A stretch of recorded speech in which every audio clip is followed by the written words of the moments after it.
ದೇವಸ್ಥಾನಗಳ ದರ್ಶನ, ಸುಂದರ ಮನಮೋಹಕ ಪ್ರಕೃತಿ ವೀಕ್ಷಣೆ, ದೇವಸ್ಥಾನಗಳ ಮಾಹಿತಿ, ನಡೆಯುತ್ತಲೇ ಛಾಯಾಗ್ರಹಣ. ನಾನೇ ನಿಮ್ಮೆಲ್ಲರ ಪ್ರೀತಿಯ ಸಂಚಾರಿ ನವೀನ್. ಸಮಸ್ತ ಗುರುಭ್ಯೋ ನಮಃ. ಶ್ರೀಮತೆ ರಾಮಾನುಜಾಯ ನಮಃ. ಶ್ರೀಮತೆ ಹನುಮತೆ ನಮಃ. ನಿಮ್ಮ ಹೆಸರು ಹೇಳಿ ಸರ್. ಕೇಶವಾಚಾರ್ಯ ಅಂತ ನನ್ನ ಹೆಸರು. ಇಲ್ಲಿಂದ ಅರ್ಚಕರು. ಆಮೇಲೆ ನಿಮ್ಮ ಊರು? ಇಲ್ಲಿಂದ ಮಾಚೋಳ್ಳಿಯಿಂದ, ಇಲ್ಲಿಂದ ಊರು ಒಂದು 29 ಕಿಲೋಮೀಟರ್ ಆಗುತ್ತೆ. ಹೌದಾ? ಅಲ್ಲಿಂದ ಒಂದು ಸೇವೆ ಮಾಡ್ತಿದ್ದೀನಿ. ಇಲ್ಲಿ ಸೇವೆ ಎಷ್ಟು ವರ್ಷದಿಂದ ಮಾಡ್ತಾ ಇದ್ದೀರಾ? ಈ ಸೇವೆ ಭಗವಂತ ಇಲ್ಲಿ ಪ್ರತಿಷ್ಠಾಪನೆ ಆದಾಗಿಂದನೂ ನಾನೇ ಮಾಡ್ತಾ ಇದ್ದೀನಿ. ನೀವೇ ಇದ್ದೀರಾ? ನಾನೇ ಇದ್ದೀನಿ. ಸುಮಾರು ಎಷ್ಟು ವರ್ಷ ಆಗಿಲ್ಲ? ಸುಮಾರು ಒಂದು 13 ವರ್ಷ ಆಗಿತ್ತು. 13 ವರ್ಷ. ಸರಿ ಸರ್, ಹೇಳಿ ಸರ್ ಇದ್ರ ಬಗ್ಗೆ. ಇಲ್ಲಿ ಒಂದು ಸಣ್ಣ ದೇವಸ್ಥಾನ, ಸಣ್ಣದೊಂದು ಆಂಜನೇಯ, ಚಿಕ್ಕವನಿದ್ದಾನಲ್ಲ ಕೆಳಗಡೆ ಇದ್ದಾನೆ, ಆ ಒಂದು ಮೂಲ ಪುರುಷ ಅವನೇ. ಇಲ್ಲಿಗೆ ಮೂಲ ಪುರುಷ ಅವನೇ. ಆಮೇಲೆ ಯಾರ್ದು ಇದಕ್ಕೆ ಶೇಡುಗಳಿಗೆ ಕನಸಿಗೆ ಹೋಗಿದ್ದಂತೆ ಭಗವಂತ. ನಾನು ಹಿಂಗೆ ಇರಬೇಕು, ನನಗೆ ಇದೇ ಥರ ಇರಬೇಕು ಅಂತೇಳಿ ಭಗವಂತ ಅವನು ಹೋಗಿದ್ದಂತೆ. ಅವರು ಬಂದು ಇಲ್ಲಿ ಖಾಲಿ ಜಾಗ ಇತ್ತು, ಏನೋ ಭಗವಂತ ಪ್ರೇರಣೆ, ಸಣ್ಣದೊಂದು ದೇವಸ್ಥಾನ ಇತ್ತು. ಆಮೇಲೆ ದೊಡ್ಡದಾಗಿ ಬೆಳೆದ ಭಗವಂತ. ಇಲ್ಲಿನ ವೈಶಿಷ್ಟ್ಯ ಒಂದು ನಿಶ್ಶಬ್ದವಾದ ವಾತಾವರಣ. ಕೂತ್ಕೊಂಡ್ರೆ ತಮ್ಮಗಳಿಗೆ ಗೊತ್ತಾಗುತ್ತೆ ಇಲ್ಲಿನ ವೈಬ್ರೇಷನ್ ಆಗುತ್ತೆ, ಭಗವಂತ ಇದ್ದಾನೆ. ನನ್ನ ಹೆಸರು ಪ್ರಕಾಶ್ ಅಂತ. ನಾವು ಆಟ ಓಡಿಸೋದು ಈ ಸ್ಥಳಕ್ಕೆ, ಭಗವಂತ ಸ್ಥಳಕ್ಕೆ ಬಂದರೆ ಭಾಳ ಮನಸ್ಸಿಗೆ ಸಮಾಧಾನ, ನೆಮ್ಮದಿ. ಎಂಥ ಒಂದು ಕಷ್ಟ ಇದ್ದರೂ ಕೂಡ ಈ ಸ್ಥಳಕ್ಕೆ ಬಂದರೆ ಏನೋ ಒಂಥರ ತೃಪ್ತಿ ಸಿಕ್ತಂಗೆ ಆಗುತ್ತೆ, ಆನಂದ ಸಿಕ್ತಂಗೆ ಆಗುತ್ತೆ. ಇಲ್ಲಿಂದ ನಾವು ಮುಗಿಸ್ಕೊಂಡು ಹೋದರೆ ನಮ್ಗೆ ಆಗೋ ಕೆಲಸಗಳೆಲ್ಲ ತುಂಬ ಒಳ್ಳೆಯದಾಗುತ್ತೆ. ಈ ಭಗವಂತನ ನಿಮ್ಮದವ್ರು ಯಾರೂ ಇವತ್ತುವರೆಗೆ ಸ್ಥಳಕ್ಕೆ ಬಂದವ್ರಿಗೆ ಯಾರಿಗೂ ಮೋಸ ಅಂತ ಆಗಿಲ್ಲ. ಹಾಗಾಗಿ ಭಗವಂತ ತುಂಬ ಪವರ್ಫುಲ್ ಆದಂಥದ್ದು, ಶಕ್ತಿಯುತವಾದಂಥದ್ದು ಈ ಆಂಜನೇಯ ಸ್ವಾಮಿ. ನಮಸ್ತೆ. ಒಳ್ಳೆಯದಾಗಿ ಸರ್. ಹೇಳಿ ಸರ್, ನಿಮ್ಮ ಹೆಸರು? ಎಲ್ಲಿಂದ ಸರ್ ಬರ್ತಾ ಇರೋದು? ಕೆಂಗೇರಿ. ಯಾವಲ್ಲೂ ಬರ್ತಾ ಇರ್ತೀರಾ ಇಲ್ಲಿ? ರೆಗ್ಯುಲರ್ ಬರ್ತಾ ಇರ್ತೀರಾ? ಯಾವ ವಾರ? ಶನಿವಾರ, ಮಂಗಳವಾರ, ಇದೆಲ್ಲ ಬರೆದಿರೋ ಅಮಾವಾಸ್ಯೆ ಅಂತ. ಅಮಾವಾಸ್ಯೆ ದಿವಸ ಬರ್ತೀರಾ? ಪರವಾಗಿಲ್ಲ, ಎಲ್ಲ ನಿಮಗೆ ಅನುಕೂಲವಾಗಿದೆಯಾ? ನಮಸ್ಕಾರ ವೀಕ್ಷಕರೇ. ಇವತ್ತಿನ ದೇವಸ್ಥಾನದ ದರ್ಶನ ಆಂಜನೇಯ ಸ್ವಾಮಿ ದೇವಸ್ಥಾನ, Jnanabharathi railway station, Mysuru road, Kengeri ಹತ್ರ ಬರುತ್ತೆ. ಇವಾಗ ನಾನು ಲಗ್ಗೆರೆ ಬ್ರಿಡ್ಜಲ್ಲಿದ್ದೀನಿ. ಲಗ್ಗೆರೆ ಬ್ರಿಡ್ಜಿಂದ ಜ್ಞಾನಭಾರತಿ ರೈಲ್ವೆ ಸ್ಟೇಷನ್ಗೆ ಹೋಗಬೇಕು. ಸರಿ, ಬನ್ನಿ ವೀಕ್ಷಕರೇ, ಹೋಗೋಣ.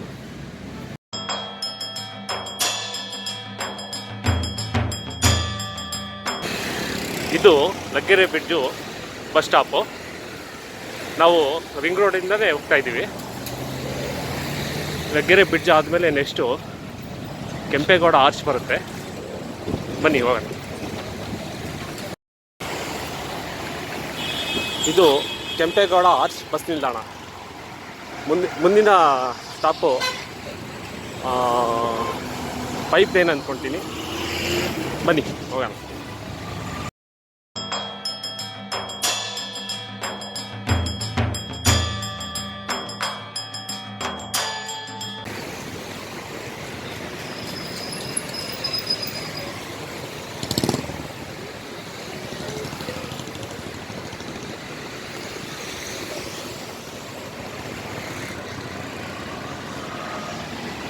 ಇದು ಪೈಪ್ಲೈನ್ ಬಸ್ ಸ್ಟಾಪು. ಮುಂದೆ ಸುಮ್ನಹಳ್ಳಿ.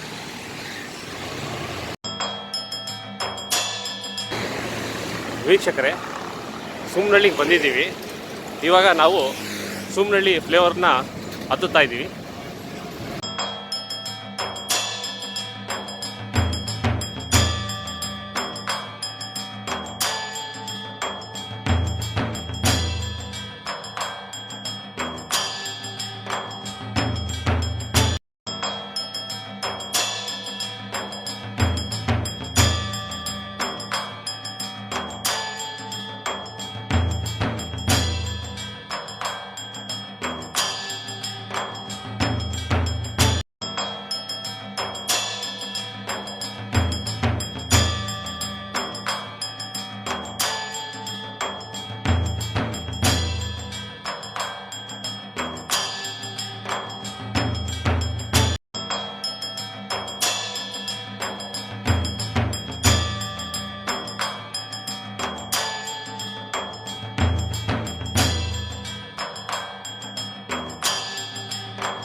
ವೀಕ್ಷಕರೇ, ಇದು ಮಾಳಗಾಳ ಬಸ್ ಸ್ಟಾಪ್.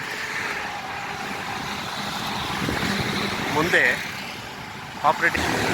ವೀಕ್ಷಕರೇ, ಇದು ಮಾಳಗಾಳದಲ್ಲಿರುವಂಥ ಈಜುಕೊಳ.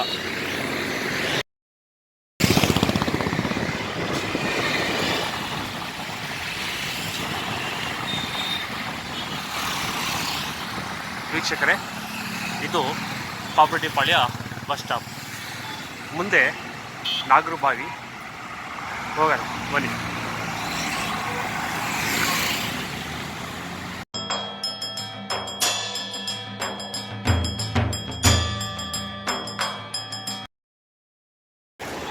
ನಾಗರಬಾವಿ ಬಸ್ ಸ್ಟ್ಯಾಂಡಿಗೆ ನಾವು ಬಂದಿದ್ದೀವಿ. ಇದೇ ರೋಡ್ ಸೈಟ್ ಹೋದರೆ ನಾಯಿಂಡಹಳ್ಳಿ ಸಿಗುತ್ತೆ. ನಾವು ಆಗ ಹೋಗಲ್ಲ. ಇಲ್ಲಿ ರೈಟ್ ತಗೊಂಡು ಯೂನಿವರ್ಸಿಟಿ ಒಳಗಡೆಯಿಂದ ಹೋಗೋಣ ನಾವು. ನೋಡಿ, ಇದು ನಾಗರಬಾವಿ ಬಸ್ ಸ್ಟಾಪ್.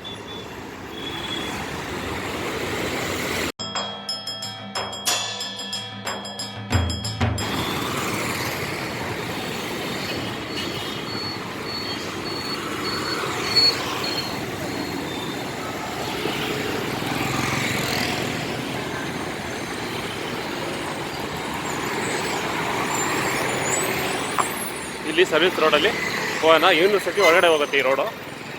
ಯೂನಿವರ್ಸಿಟಿ ಒಳಗಡೆಯಿಂದ ಹೋಗೋಣ.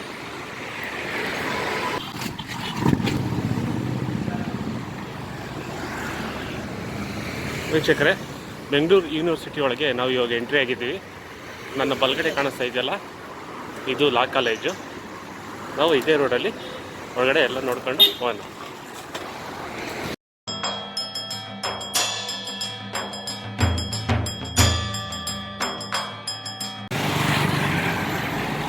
ನೋಡಿ ವೀಕ್ಷಕರೇ, ಯೂನಿವರ್ಸಿಟಿ ಒಳಗಡೆ ನಾವು ಬಂದಿದ್ದೀವಿ, ಹೋಗ್ತಾ ಇದ್ದೀವಿ. ನಾನು ಯೂನಿವರ್ಸಿಟಿ ಒಳಗಡೆ ಏನಕ್ಕೆ ಬಂದೆ ಅಂದರೆ, ನೋಡಿ ಇಂಥ ಒಳ್ಳೆಯ ಜಾಗ, ಹಸಿರಿನ ಪ್ರದೇಶ.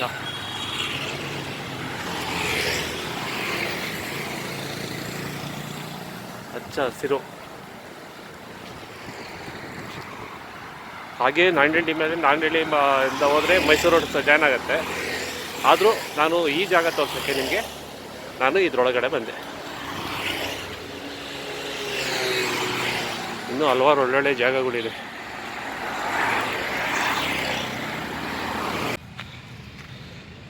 ನೋಡಿ ವೀಕ್ಷಕರೇ, ಇದೇ ರೋಡಲ್ಲಿ ಬಂದ್ವಿ. ಹೀಗೆ ಹೋಗ್ಬೇಕು ಇದೇ ರೋಡಲ್ಲಿ.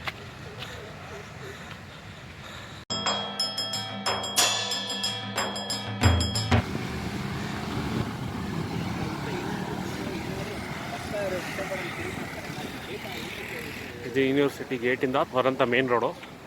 ಇದು ಆ ಕಡೆ ನಾಯಿಂಡಹಳ್ಳಿಯಿಂದ ಬರ್ಬೇಕಾದ್ರೆ ಒಂದು ಗೇಟ್ ಸಿಗುತ್ತಲ್ಲ, ಯೂನಿವರ್ಸಿಟಿ ಗೇಟು, ಆ ಕಡೆ ಹೋಗುತ್ತೆ.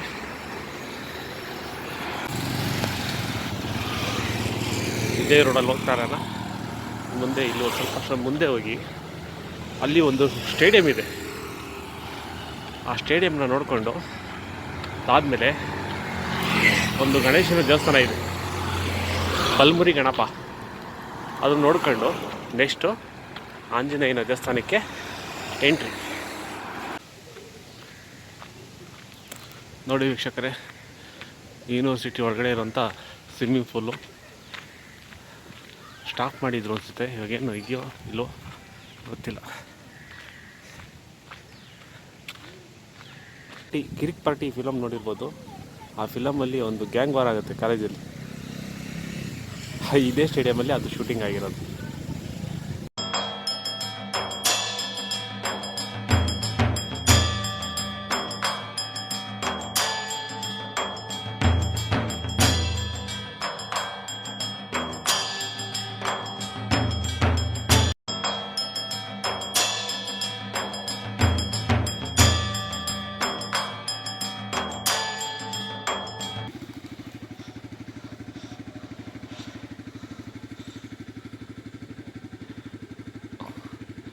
ನೋಡಿ ವೀಕ್ಷಕರೇ, ಇದು ಬಲ್ಮುರಿ ಬಾಲಚಂದ್ರ ಮಹಾಗಣಪತಿ ದೇವಸ್ಥಾನ.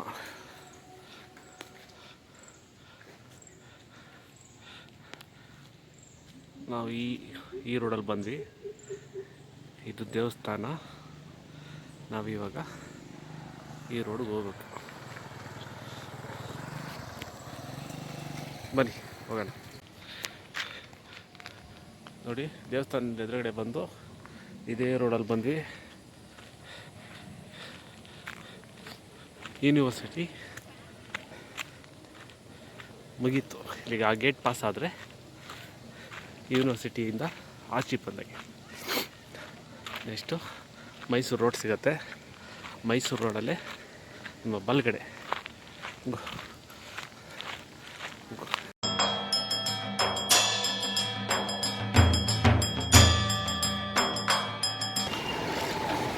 ಈ ರೈಲ್ವೆ ಗೇಟ್ ಪಾಸ್ ಆದರೆ ಮೈಸೂರು ರೋಡು, ಬಲಗಡೆ ಹೋದರೆ ಮೈಸೂರು, ಎಡಗಡೆ ಹೋದರೆ ಬೆಂಗಳೂರು.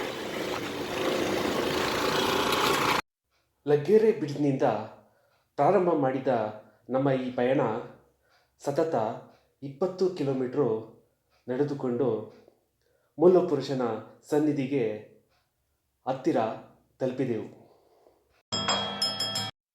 ಈ ಸ್ಥಳ ಕೆಂಗೇರಿ ಹಾಗೂ ನಾಯಂಡಹಳ್ಳಿ ಮಧ್ಯ ಮೈಸೂರು ರಸ್ತೆ ಜ್ಞಾನಭಾರತಿ ರೈಲ್ವೆ ಸ್ಟೇಷನ್ ಬಳಿ ಬರುತ್ತೆ.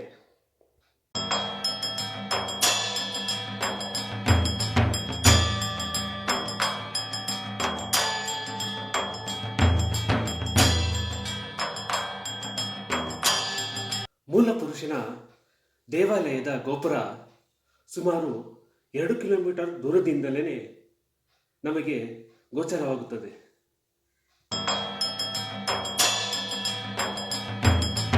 ಇಷ್ಟಕ್ಕೂ ಆ ಮೂಲಪುರುಷ ಯಾರು?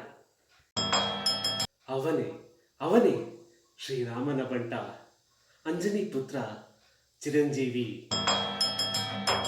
21 ಮೆಟ್ಟಿಲು, 20 ಅಡಿ ಎತ್ತರ ಹಾಗೂ 2 ಅಡಿ ಕಿರಿದಾದ ಮೂರ್ತಿಯೊಂದಿಗೆ ಇಲ್ಲಿ ನೆಲೆಯೂರಿ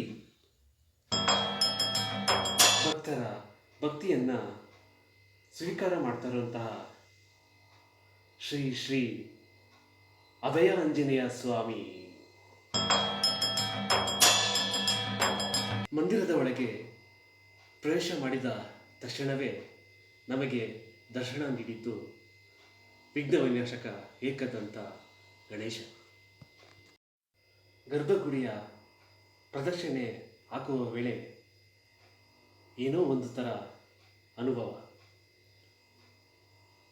ನಿಶಬ್ದ, ಶಾಂತಿ ವಾತಾವರಣ, ಮನಸ್ಸಿಗೆ ಸ್ವಲ್ಪ ಉಲ್ಲಾಸ. ಈ ಅಭಯ ಆಂಜನೇಯನಿಗೆ ರೈಲ್ವೆ ಡಿಪಾರ್ಟ್ಮೆಂಟ್ನ ಭಕ್ತರು ಜಾಸ್ತಿ. ಅದಕ್ಕೆ ಒಂದು ಕಥೆನೇ ಇದೆ. ನೀವು ನೋಡ್ತಾ ಇದ್ದೀರಲ್ಲ, ಈ ಚಿಕ್ಕ ವಿಗ್ರಹ ರೈಲ್ವೆ ಹಳಿಗಳ ಪಕ್ಕನೇ ನೆಲೆಯೂರಿತ್ತು. ಅಲ್ಲಿ ರೈಲ್ವೆ ಡಿಪಾರ್ಟ್ಮೆಂಟ್ನವರು ಮತ್ತೊಂದು ಟ್ರಕ್ ಹಾಕಲು ಕಾಮಗಾರಿನ ಕೈಗೆತ್ತಿಕೊಳ್ತಾರೆ. ಆಗ ಅಲ್ಲಿದ್ದ ಕಿರಿದಾದ ಮೂರ್ತಿಯನ್ನು ತೆರವುಗೊಳಿಸಲೇಬೇಕಾಗತ್ತೆ. ಮೂರ್ತಿಯನ್ನು ತೆರವುಗೊಳಿಸಲು ಬಂದಂಥ ಇಟಾಚಿ JCBಗಳು ಕಾರ್ಯ ಸ್ಥಗಿತಗೊಳಿಸ್ತವೆ. ಆಗ ಆಶ್ಚರ್ಯಗೊಂಡಂಥ ರೈಲ್ವೆ ಸಿಬ್ಬಂದಿ ಅಭಯ ಆಂಜನೇಯನ ಬೇಡ್ಕೊಳ್ತಾರೆ. ಈ ಗರ್ಭಗುಡಿನ ನಾವು ಸ್ಥಳಾಂತರ ಮಾಡ್ತೀವಿ, ವರ್ಷಕ್ಕೆ 2-3 ಬಾರಿ ಆದರೂ ತಮ್ಮಲ್ಲಿ ಪೂಜೆ ಸಲ್ಲಿಸ್ತೀವಿ ಅಂತೇಳಿ ಅವರು ಒಪ್ಕೊತಾರೆ. ಆಗ ಅಲ್ಲಿದ್ದ ಮೂರ್ತಿ ಇವಾಗ ನಾವು ನೋಡ್ತಾ ಇದ್ದೀವಲ್ಲ, ಈ ಜಾಗಕ್ಕೆ ಸ್ಥಳಾಂತರಗೊಳ್ಳುತ್ತೆ. ಅವತ್ತಿಂದ ಇವತ್ತವರೆಗೂ ಈ ರೈಲ್ವೆ ಸಂಸ್ಥೆ ಈ ಅಭಯ ಆಂಜನೇಯ ಸ್ವಾಮಿಗೆ ಪ್ರತಿ ವರ್ಷವೂ ಪೂಜೆ ಪುನಸ್ಕಾರಗಳನ್ನು ತಲುಪಿಸ್ತಾರೆ.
ಪ್ರಿಯ ವೀಕ್ಷಕರೇ, ಇದಾಗಿತ್ತು ಶ್ರೀ ಅಭಯ ಆಂಜನೇಯ ಸ್ವಾಮಿ ದೇವಸ್ಥಾನದ ದರ್ಶನ.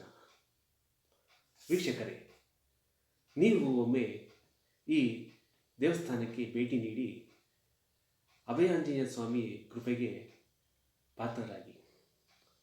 ಸ್ಥಳ ಬಂದು ಮೈಸೂರು ರೋಡು, ಜ್ಞಾನ ಭಾರತಿ ರೈಲ್ವೆ ಸ್ಟೇಷನ್ ಪಕ್ಕನೇ ಇದೆ. ನೀವು ಬಸ್ನಲ್ಲಿ ಏನಾದರೂ ಬಂದರೆ ಜೈರಾಮ್ ಗಾರ್ಮೆಂಟ್ಸ್ ಅಂತ ಕೇಳಿ, ಅಲ್ಲಿ ಇಳಿದ್ರೆ ಅದು ಎದುರುಗಡೆನೇ ನಿಮಗೆ ಈ ದೇವಸ್ಥಾನ ಕಾಣಿಸುತ್ತೆ.